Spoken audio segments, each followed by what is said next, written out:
Heyo, welcome to ASVAB Party People. Welcome into part 3 of our mini practice test series. And part 3 here, we're going to be going over solving equations word problems, simple interest, distance ready time, and area and perimeter word problems. So it's going to be, again, an advanced version of parts 1 and 2. So if you haven't seen those yet, click somewhere over here, do yourself a favor, get into those, and then jump right back into part 3 to keep getting that ASVAB success that you're looking for. So with that said, remember to drop a like and comment on this video if you liked it, subscribe to the channel, but let's jump right into it.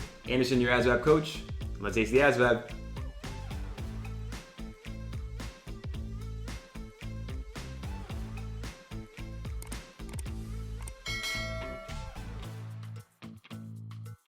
All right, so let's go ahead and dive on into question number 1 here.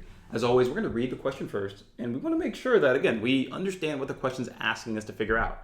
Because there are plenty of times that you can identify the topic, but are you sure about what it is within that topic or concept? Do you know what you're looking for? So let's go ahead and start off here, my party people. Read the question first, as always. So the word if, this right here is not as important because the if is just telling you extra pieces of information that's connected to the question, but it's not necessarily the question. So that first piece of red right there, that 26,680 in interest, that's just extra information. Don't worry about that right now.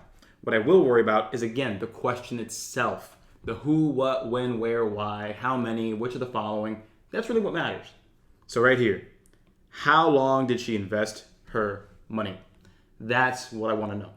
So with that said, my party people, let's go ahead and take that right there. So for how long did she invest her money? Let's write that down. We'll say blank, and you see your answer choices all say years, so it's a dead giveaway that we're looking for time.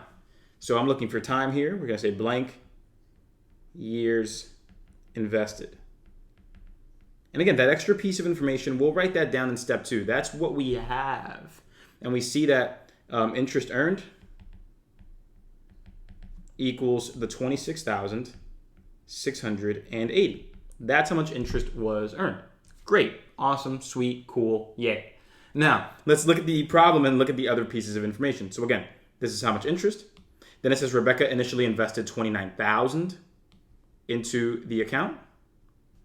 Okay, so we know how much was initially invested. Looks like some of this information is coming together, right? So initial investment, we call that the principal.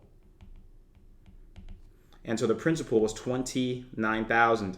Again, the principal is just the initial amount that you put in when we're talking about investment. And then we see here that it earns simple interest. Don't look over that. That's very important because that's going to tell us what formula we're using. And then we see that the interest rate is 4% per year. So we write that down as well. So rate equals 4% per year. And so look, take a look at this. We're looking for time. We have the interest earned. We have the initial amount or principal amount. And we also have the rate, the percent rate that we're earning every year. And we also know that, again, we're dealing with simple interest. Isn't there a formula we can use that actually incorporates all of these different ideas together? Yes, it's called the simple interest formula. So here you go. The formula for interest is going to be this. For simple interest, it's the interest earned equals P, so your principal, times your rate, PRT, so P, times your rate, and I'm trying to make this fit all in one line, so I'm going to go ahead and move this down here. Your interest equals your principal times your rate times your time. You may know this or recognize this as I equals PRT. PRT. You may see it and understand it like that, but that's the formula right there. And we have everything we need to plug in and solve. Because look, again, we're looking for time. So let's just highlight that right there. We're looking for time. We have ourselves the interest that we've earned right there. We have the principal or the initial amount right there. And we have our rate right here. So we have everything we need. We have everything except for the one piece that we need to solve for. So with that said, we're just going to plug everything in and actually solve. That's really it. Now it's up to us to do the math quickly, and we're good to go. So let's have some fun here. So the interest, again, we're going to see that it was 26,680. That's going to equal the principal amount, which was 29,000. We're going to go ahead and multiply that by the rate, which was 4%, but that has to be a decimal now. turn the percent to a decimal. The 4% right here turns into 0.04. And then we have time, which was, again, over a period of, I don't know. That's what we're looking for. So we'll go ahead and call that, T for time. Sure. Let's solve. So first things first, notice that we can go ahead and multiply the principal times the rate. Let's get that done. Let's simplify that a little bit. And then let's keep moving forward and have ourselves some fun. So 29,000 times 0.04. We can multiply this. 0 times 4, 0 times 4, 0 times 4. 9 times 4 is 36. 2 times 4 is 8. Carry the 3 is 11. So we're going to move that decimal place 2 times back. Boom. So we have ourselves 1,160. So boom, that right there is what we've got. So we'll rewrite everything. 26,680 equals 1160 times t. And so therefore, the last thing that we'll do, my party people, is go ahead and divide both sides by that 1,160. And that's going to give us the number of years that this person was investing their money for. So let's go ahead and divide both sides, and we're done. Boom. So the first thing I noticed is that the zeros here, we can go ahead and cancel those out. And then lastly, what we have is essentially 116 going into 2,668. So 116 goes into 266. I can say that that's going to be twice for sure. So we'll put 2 right there. 2 times 116 would be 232. And again, this is just quick mental math. You have to know your calculation and arithmetic very well here to be relaxed. So here, boom, 4, 3, and then we bring that 8 in there. And then 116 goes into 348 how many times? Well, that's going to look like 3 times. Let's just double check the math here. That's going to be 18, 4, 3. Yep, that's going to be 3 times exactly. So that's a clean division. Boom, and there's your answer. 23 years is the amount of time that this person was investing their money for. And there it is. Boom. Answer choice D, and we are good. So look, my party people, this is really all about making sure that you understand how to stay calm, cool, and collected. So let's proceed to questions 2 through 5 and really just pay attention to the strategies that we use and the reasoning that I use, because it's not about memorizing questions. It's about being able to understand them and guarantee that you know how to do the next one. So let's go and dive into the next one. Let's keep having fun. Number 2 coming right up. All right, my party people. So question number 2, here's the thing. We're going to be doing distance rate time, as you can see right there, and we're going to be doing distance rate time again in question number 3. Now, I understand that rate problems are pretty tough because there's so many different types of situations, and you really want to know that you're ready before you take the test so you don't get tricked by all these situations. So, if you're in my program, or if you're not, either way, here's how you can practice within the program using the Arithmetic Reasoning Bootcamp. So here's a new feature I just released that you're going to be taking advantage of that's going to guarantee your success. Here's how. So if you take a look right over here, you're going to see behind me your brand new Arithmetic Reasoning dashboard. So if you're in the program, I should have sent an email out to you with this. And the thing is, this is awesome because I'm going to basically tell you how ready you are for a particular topic. Notice that we have 5 stars there, we have 2 stars, 4 stars, 4 stars. We have an incomplete right here for distance rate time, right? And so here's how you earn your stars. When you go right over here, let's go ahead and pop right into it. If I were to click, for the distance rate time, I'm gonna go down here and see that distance rate time, I'm incomplete. And I can open the unit 5 to start learning, or when I'm ready to earn my stars, I can click right here and start the checkpoint. When you click the checkpoint, it takes you to this right behind me. And this is awesome because it's a timed practice test specifically for rates. And there's a timed practice test for every specific topic to understand if you're ready or not. And if you're ready, how ready are you? So you see that you need at least 6 questions for 1 star and all 10 right for all 5 stars. All you have to do is when you're ready, click ready to start, booyah, go, and then you go ahead and start answering your questions. But it doesn't stop there, my party people. Look, you can go through this and answer all the questions, right? You can have your fun, do your thing, but here's the best thing about this. When you're done with any unit checkpoint, it's not like it's just saying, hey, that's it, move forward. No, You want to check your questions. You want to see if you got them right or wrong. And that's what this does. Every single question has a complete step-by-step solution to help you learn from every mistake. So there's a unit checkpoint for every single topic in the arithmetic reasoning and the math knowledge and your math basics. And this progress dashboard that we've built out for you over the past 5 months, this is everything you need to succeed. So if you're in the program, log into your account and get started. And if you're not in the program, reach out to me. My phone number is 567-698-8867. Shoot me a text. And you can go ahead and actually click the link in the description of this video to learn more about it. So let's not waste any more time. I just really wanted to show you this in terms of what you can do to continue practicing this. But for right now, let's get into these solutions here and keep crushing it. So here's the question. It says, what was the car's average speed? So here's the thing. When you hear average speed or rate or pace or quickness, you're talking about rates, okay? You're talking about rates. And you can also take a look at the answer choices and look at how it says per. Kilometers per hour, kilometers per hour. Per is also a dead giveaway that you're dealing with a rate. So right there, bam, my party people, we're looking for the rate of this situation. The rate equals blank kilometers per hour. Now, again, I don't know what the answer is, but I know what it's supposed to look like. Kilometers per hour. What information do I have? I see here that we have the car traveled 810 kilometers over a period of 9 hours. So 810 kilometers, that's a distance. That's a distance. That is an amount that was achieved. So it's 810 kilometers. And then we see that the time that we were given is 9 hours. Okay, great. What does this look like?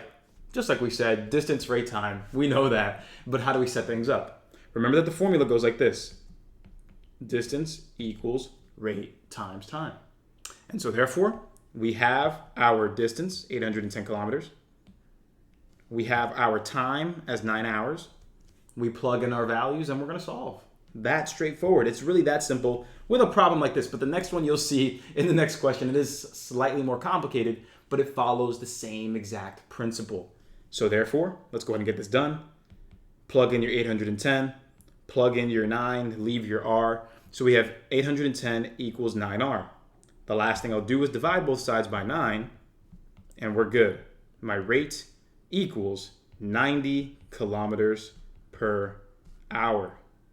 And notice, kilometers up top, hours on bottom, kilometers per hour. Oh, look at that. Just another piece of advice to show you why that actually makes sense as well. But there it is. Answer is D, 90 kilometers per hour. And we're ready to move into question number 3. Here we go, question number 3. And again, this is the same topic, distance, rate, time, but this one's a slightly more complicated problem. Is this the hardest we can get with rate word problems? No. But I'm going to show you how to handle this moderate type of question. That way, in another practice test series video, part 4 or part 5, whenever it comes out, we're going to go ahead and show you a really advanced word problem that involves rates that if you can solve that one, you're good. But for right now, let's tackle this one and keep working our way up. So as always, first things first, read the question, right? Let's get to it. So reading the question first, it says, hey, how long did the trip to the beach take if the return trip took that long? Again, let's just only highlight the information we want. How long did the trip to the beach take? And notice that again, we are given extra information. The return trip took 6 hours. Don't worry about that yet. We want to know the number of hours, look at the answer choices, hours that the trip to the beach took. So we want, again, to the beach. We want the time. We don't know how long that was, T hours. But we do know that if we talk about the return trip, if we're talking about the return trip, it says that that is 6 hours. Now again, that does not mean that the answer is 6. You have to pay attention to the context. We want the trip there, not the return trip. We want to know the trip there. But notice that there's 2 categories of information, there and back. And notice that in the problem, it splits a lot of that information up. Here we go. So let's start by reading from the top here. It says, William biked to the beach and back home on the same route. Now, there aren't any numbers in that first sentence, but there's a pretty big piece of information that you really want to pay attention to. And that's this right here. biked to the beach and back home, same route. This is what we really want to pay attention to. Let me just circle that in red right there. Same route. Now, what does that mean for us, my party people? What that means is the distance to the beach and the distance back home is the same. If you took the same route, that means you took the same steps or the same way. So that's the same distance. You have to make sure you understand that. So here, what I'm going to say is the distance, whatever it may be. I see miles per hour, so I'll say miles. The distance here, it equals this distance here. These are the same, okay? These are the same. Let me highlight this. These are the same. Same route. We really need to just pause for a moment and soak that in. If you take two same routes, you are implying that the distances are the same. You got to read that. Now, let's take a look at the other information. What do we have here, my party people? Well, we have here that it says, okay, the trip to the beach, on the way there, he biked at a rate of 12 miles per hour. And then on the way back, he biked at a rate of 14 miles per hour. So what I'm going to write here is that, exactly that. The rate to the beach, 12 miles per hour. The rate on the way home, 14 miles per hour. And let me actually change that to blue. So let's go ahead and do that, blah, blah, blah. Let's change that to blue because I wanted to separate things in a way here. So what do? Well, first, again, pause. What are you looking for? You have to really calm down and really take it all in. What are you looking for? We're looking for the time to the beach. Okay, let's look at the information we have. We have a time that we're looking for. We have a rate, and we could potentially get a distance. So I would need to set this equation up and solve this for time. Only problem is I don't know what distance is. But what did I know about the distance? If I find this distance, it's the same as over here. So I'm going to find this distance right over here by solving this. Because again, if I just zoom in right over here, guess what, my party people? Distance equals rate times time, right? Here's my time, here's my rate. Let's plug those in. We got 14 miles per hour times 6. What's 14 times 6? Well, I believe that's going to be 84. Let's double check that. So times 6 is the same as times 3 and times 2. 14 times 3 is going to be 42. 42 times 2 is 84. Yes, 84 miles. Now, are we going to question why this person biked 84 miles to the beach? No, but they did bike 84 miles. And like we said, if we find that distance, we found that distance. So we have exactly what we need to get this done. Now we can set this one up and we are done. Rate times time. The distance of 84 equals 12 miles per hour times time. Divide both sides by 12 and t equals 7 hours. And we're done. Just like that. So there it is, my party people. There's, again, a slightly more complicated example of distance, rate, time, word problems. And remember, like I said, if you want to rewind and watch me go over that arithmetic reasoning progress book again, it's amazing the way that you can keep track of your progress and be able to tell exactly how ready you are for these topics.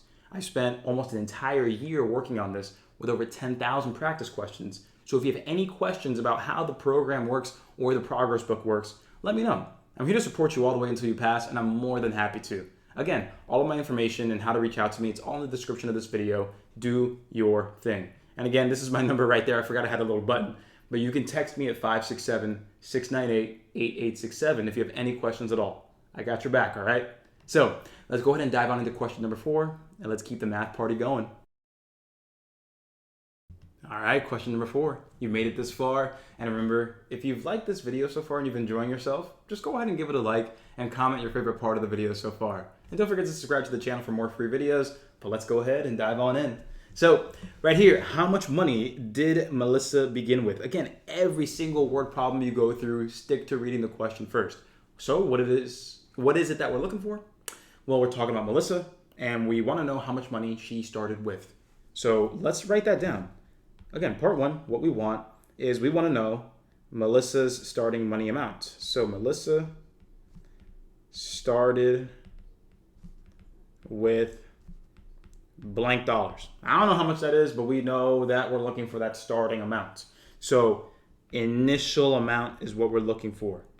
Now, the reason that I'm writing this down is because whenever a problem gives you an initial amount or an ending amount, well, there's something that happens in between and you got to tell the story. So this is a solving equation word problem, and I'm going to show you how to set this up. So we're going to be using the formula y equals mx plus b. Now, if you think that that's only useful for graphs and slope and things like that, you're wrong. Remember that everything in math, almost everything, in terms of the math that you're learning, has an application. It has a real world use. Y equals mx plus b is basically the representation of a linear model, essentially, where you have a constant rate and you have an initial value. So let's go ahead and point everything out to make sure that you understand how things are going. So let's go ahead and take a look here. The amount of money that you start with, that's going to be right here, actually. This is what we want. This is the initial amount. Let's point out the rest of the information. So here, starting from the beginning, Melissa is planning on saving $150 per month. Okay, let's go ahead and highlight that in blue. So saving that much money to reach a savings goal of $1,300. And after 7 months, she reaches that savings goal. Okay, so why am I highlighting these things in different colors? And why did I highlight two things in green? Why did I highlight the $1,300 and the 7 in green? Well, here's why. So the $150 per month, that's going to be your rate. Now, remember, we just did a distance, rate, time, word problem, didn't we? We did 2 of them, in fact. And the word per gives away that rate, right? So look at that. In a distance problem and a solving equations word problem, rate apply, yes. M is the representation of slope, but in the real world, that's a rate. That is rate. It's the same exact thing, and I need you to understand that because distance equals rate times time actually applies here. It just so happens that we have a beginning amount that we have to add on at the end.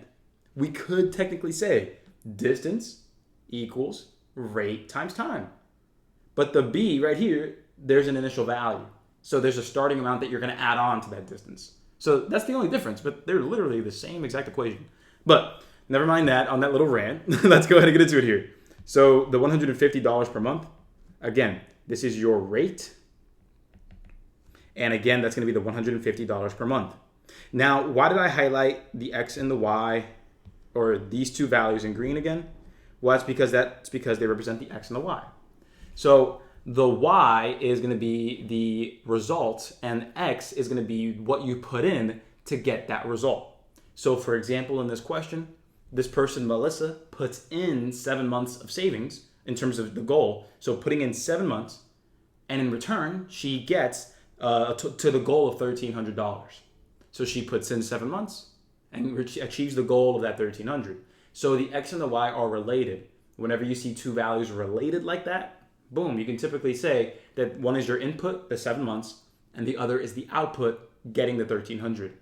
Another way to point this out is by using the rate. So here's another tip that you can write down, and I would seriously recommend writing this part down.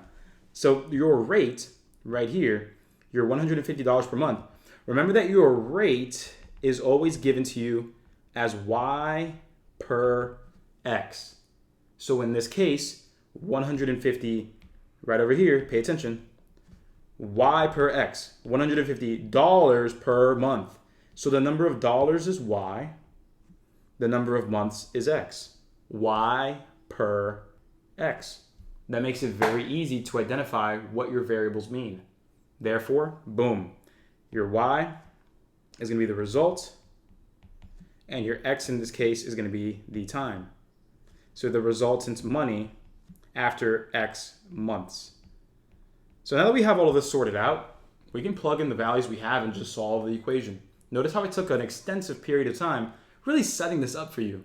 But now that we have the idea set up, plug in, solve, and you're done. Look at how easy it can be now. So we're going to plug everything in. The $1,300 right now equals your rate, which is going to be $150 per month, multiplied by the number of months, which is 7 months.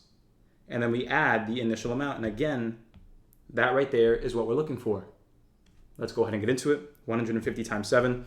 So 150 times 7 will be 700 plus 350. So that would be 1,050. So again, mental math, very important tool to know. because it's going to make your life so much easier, and you only get better as you practice. The more you practice, the better you get. That's seriously it. So we have 1,050 plus b, and then we'll subtract the 1,050 on both sides, and we are good. So b, the initial amount of money in the account, would be $250. Booyah! There's our answer, and the correct answer here is D. So again, my party people, it is all about building the confidence and practicing the right way. So let's hop into the last question here. Question number 5. We're going to be getting into area and perimeter word problems, and I'm going to show you again the same exact strategies apply. Let's go ahead and get into it, and let's keep having fun. All right, here we go. Number 5. This is a perfect example of a seemingly difficult problem that isn't really as difficult as you might think, as long as you understand the really underlying ideas. So let's just go ahead and go through it, and I'll explain exactly what I mean as we go through it. So first things first, what's the question? What is its area? That's it right there. We want to know the area. So boom, area equals blank. And we see that the answer choices are in square inches. So I'll go ahead and do myself a favor, and I'll just go ahead and write inches squared, just like that. Now, instantly, whenever you see a question that is asking you, hey, what's the area? Well, the first question out of my mouth is going to be what shape? Because if you're dealing with a square, that's one formula. A triangle, that's a different formula. Rectangle, different formula. Parallelogram, what are we dealing with?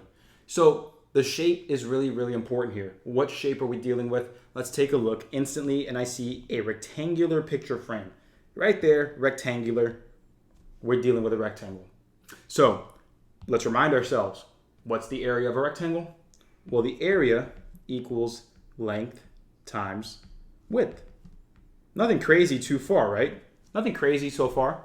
But notice how I'm not even looking to read the numbers or anything like that. I'm first understanding the information that's presented to me. Then I'm going to gather the rest and just one at a time, see where it fits, see how I can use it. But you need to know what you're looking for first, because you're going to get tricked if you don't. And I'm going to show you what the main mistake that people make is on a question like this. So we need the length and the width. Let's identify that real quick. To get the question right, we need the length and the width. Now, in the question sentence, notice how it says it is 11 inches long. So the length here is going to be 11 inches. That's great. I know that. That's awesome. Now, what's my width going to be? I need my width, because then I can go ahead and solve for the area. But I'm not given the width in the problem. Instead, look at what we're given. Check this out. We're given measures 36 total inches along its sides. What does that mean? Perimeter. Perimeter is the distance around a shape. So with that said, take a look at the little drawing that we're going to make over here. Yep, that's my perfect little rectangle. And we're going to go ahead and understand what's going on. So I see here that if it measures 11 inches on one of its sides, let me just push this over here. If it measures 11 inches on one of the sides, it measures 11 inches over here as well. And if it measures 36 total inches along the sides right there, well then that means that going all the way around is 36 inches. So you could use the formula for perimeter, or you can intuitively break this down. Either way, you can find the width. So let me show you the formal way and then show you the kind of mental math way to do it. So the formal way is understanding that perimeter for a rectangle is double the length plus double the width. And what you can do is you can plug in the length and the perimeter that you have, the 36 for the perimeter, the 11 for the length, and you can solve that for the width. And the width that you'll get is going to be 7. Watch this. 36 for the perimeter, 11 for the width, or for the length, excuse me. Then we have 36 equals 22 plus 2w. And so then next up, we'll take away the 22 on both sides. Then we have 14 equals 2w. Divide both sides by 2. And we get 7 equals w. That seemed pretty quick, right? But that's because I want to encourage you to continue practicing your equation solving skills. So here, that gives you 7 inches on either side. You could have done it that way, or you could have used some mental math and you could have said, hey, if the whole thing is 36, cut it in half because that'll be 18 for just this side and this side. Then take away the 11 from 18 and you get 7. That's one mental math way to do it. If you're not comfortable with that, don't worry. Let's move on. We got our width, but we're not done. Here's the main mistake that a lot of people make. They'll think that just because they got the 7 right there, that means the answer is C, 7 square inches. That is not the case. Not the case at all. Because remember, we're looking for the area. You have got to make sure you stay grounded in what you are looking for, because that's going to give you the best opportunity to succeed. So now we have the 7 inches for the width, 11 inches for the length. We solve this. Area equals 11 times 7. Area equals 77 square inches. And that's why D is the correct answer. Right there. And so there it is, my party people. That is question number 5. So stay here for a second. I'm going to go ahead in this next little bit. I'm going to conclude everything and give you some tips and advice moving forward. That way you can handle word problems a lot better. Let's go ahead and conclude the video and let's keep going. And that was it, my math party people. So I'm really excited that you made it through to the end, because really at the end of the day, your success is what matters. So here's some advice that you can take with you moving forward. As always, read the question first. With word problems, the dead giveaway of what you're looking for is always in the question sentence. And then there's possibilities for extra bonus tips like, oh, hey, they tell you the exact unit, they give away the math by saying simple interest or rate or things like that. But the question is always where you want to start. From there, gather that information and slowly continue moving forward to then building a plan, a confident one, before you calculate. And when it comes to calculating, remember, mental math is very important. You want to be able to handle all types of numbers before you get into word problems, because it's going to make you much more effective and efficient. Because think about it like this. If it takes you 3 minutes just to figure out the setup, and then it takes you another 3 minutes just to calculate, that's 6 minutes for one problem. On the ASVAB, you truly only have an average of 2 minutes per question. So you want to give yourself every piece of advantage possible, and the timing is the most essential part. So that's what this main video was about, making sure that you can break things down nice and easily, just like that, and then again, giving yourself that best opportunity to succeed. So if you are in my program, as always, reach out to me and let me know how things are going in the program. Like, I'm serious. If you're in my program, I'm your teacher and I want to support you all the way through. And if you're not in the program, you can still reach out to me. Text me at 567-698-8867, or you can go ahead and click the link in the description of this video to learn much more about the program that all of my students are using to raise their scores and get the jobs they want. But as always, if you're watching this video on YouTube, please go ahead and like it, subscribe to the channel, and comment your favorite part, and let's keep acing the ASVAB. So many people are in your same position, and I'm proud to be the teacher that's helping you. I'll see you in the next video.